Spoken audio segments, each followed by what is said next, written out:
Hello and welcome to 10th standard English medium history class. Today we are going to learn lesson number 2, histography in Indian traditions. Before this, in the first lesson we have studied about histography development in the West, in the European country. What has happened in histography we have studied in the last lesson. You are familiar with that. Today our topic is histography in Indian tradition. As we know that history is divided into three periods: ancient period, medieval period and modern period. Same way here histography is divided into three categories: ancient period, medieval period and modern period. So today we are going to read about histography in the ancient period. In the ancient period, what happened we have seen. Let us see there.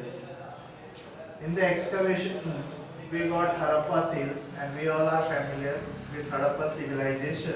From that Harappa seals, as the stamps and all that we are using nowadays, the same way in the olden days in Harappa civilization also Harappa seal was used, and in that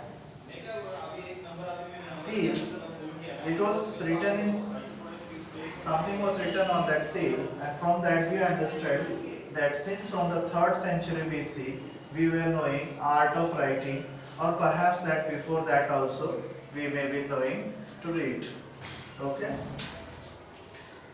so to write about history we require various types of sources. It may be written source, it may be oral source, in any form.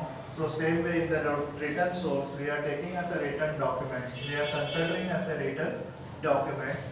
In written documents, what are the written documents were used for as a source of history?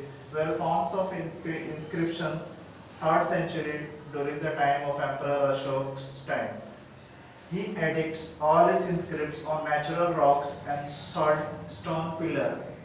So whatever important things and notice and all the circulars during the time of the Emperor Ashoka in the 3rd century, he used to write on natural rocks, or some important stone pillars were made, or on that he has written all the important instructions about his administrations and everything.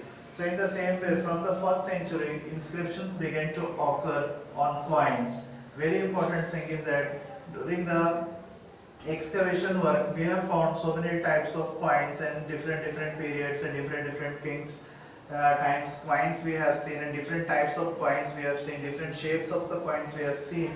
But in that coins the name of the king, the year, in different languages it is written. So it may be in any language, but from that we comes to know that we were knowing to read and write from certain period. Some metal images were used. At the same time sculptures work was very good, and also on copper plate also we have written so many important things, and important awards and some things was given by the king, so it was mentioned in the copper plate also.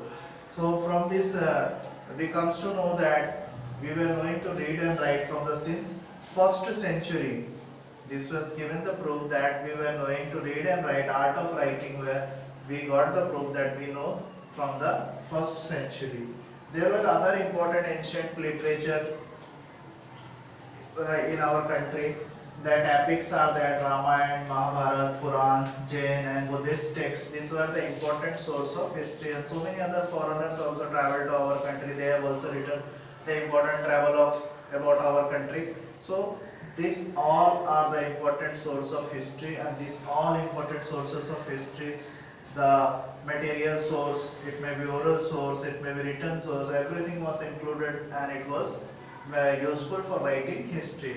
So since we have learned today ancient period, in the next class we will read about medieval period and modern period. I hope that whatever we have done today in this class about ancient period, you all have understood. First of all, we should know that Harappa seals were used, and from that we got all the information about the art of writing, that we were familiar for in the art of writing from since 3rd century BC, and perhaps from before that also. Then another part of the excavation and everything we came to know about that, not from the 3rd century but from the beginning of the 1st century only we were knowing the art of reading and writing. And there were some important epics also in our country, from Ramayana and Mahabharata and Purans and Jain, and so many Buddhist texts also. Further we will see The Buddhist texts were also used for uh, archaeological work, which important sites were mentioned in that we will do in the next class in medieval and modern period. I hope you all have understood. Thank you.